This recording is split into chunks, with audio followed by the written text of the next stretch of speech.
পাকিস্তানের মাটিতে ইতিহাস গড়ার পর এবার শান্তর দলের চোখ ভারতের দিকে। সেপ্টেম্বরে ভারতের মাটিতে গিয়ে তাদের ধবল ধোলাই করার মিশন হাতে নিয়েছে টাইগাররা।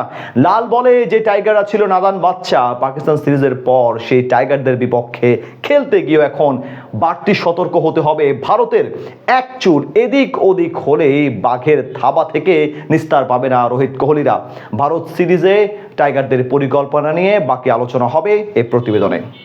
পাকিস্তান সফরের আগে যদি কেউ বাংলাদেশের সিরিজ জেতা নিয়ে বাজি ধরতো তাহলে সেটা প্রায় প্রতিটা মানুষের কাছেই মনে হতো পাগলামি। তবে দুই ম্যাচেই যে পাকিস্তানিদের পেছনে ফেলে জয় তুলে নিবে শান্ত বাহিনী, এটা হয়তো বিশ্বাস করতে পারেনি খোদ জাতীয় দলের ক্রিকেটাররাই। তবে বদলে যাওয়া টাইগার দল সেই অসম্ভবকে সম্ভব করেছে। মুলতান টেস্টের দুঃখ মোচন করেছে একেবারে মনের খায়েশ মিটিয়ে। প্রথম টেস্টে 10 উইকেটের জয় আর দ্বিতীয় টেস্টে জয়ের ব্যবধান 6 উইকেট। এ যেন হার মানাবে রূপকথা কেউ, কেননা পাকিস্তানের এই দল তো আর কোনো ছোট দল না। কে নেই এই দলে? বাবার আজম, মোহাম্মদ রিজওয়ানদের মতো ব্যাটারদের পাশাপাশি দলে ছিল শাহিন শাহ আফ্রিদি, নাসিম শাহদের মতো গতি তারকা। লাল বলের ক্রিকেটে তো এমন এক দুইটা প্লেয়ারই এতদিনে হারিয়ে দিত গোটা টাইগার দলকে। তবে এখনকার টাইগার দল দমে রাখার পাত্র না। যত বাধাই আসুক না কেন, এরা লড়াই করতে জানে অন্তিম মুহূর্ত পর্যন্ত।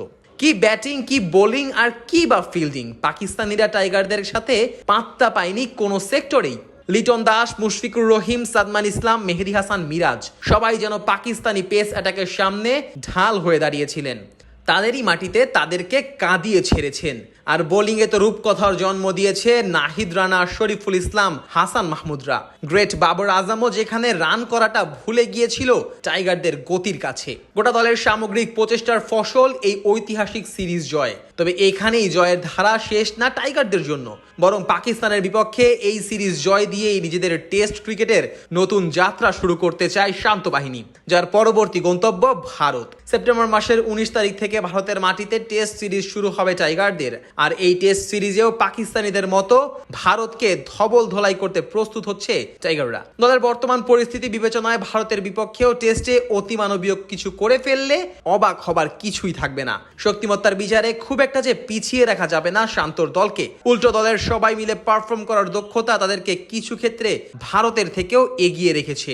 এছাড়াও খেলোয়াড়দের মন মানসিকতায় এসেছে আমূল পরিবর্তন। ম্যাচে একেবারে পিছিয়ে পড়ার পর কিভাবে কামব্যাক করতে হয় সেটাও এখন শিখে গেছে টাইগাররা, যার সবচেয়ে বড় উদাহরণ দ্বিতীয় টেস্টের প্রথম ইনিংসে টপ ও মিডল অর্ডারের ব্যাটাররা ব্যর্থ হলেও দিন শেষে লিটন মিরাজের সেই অসম্ভব সুন্দর পার্টনারশিপ। টেস্ট ক্রিকেটে এই ম্যাচে টিকে থাকার ব্যাপারটাই এতদিন আয়ত্তে আনতে পারেনি বাংলাদেশ। তবে এবার সেই ধাপটাও শান্তরা পেরিয়ে গেছে লেটার মার্ক পেয়ে। তাই তো এবার ভারতের বিপক্ষে সিরিজটাতেও টাইগারদের সাথে ছেলে খেলা করতে পারবে না রোহিত কোহলিরা।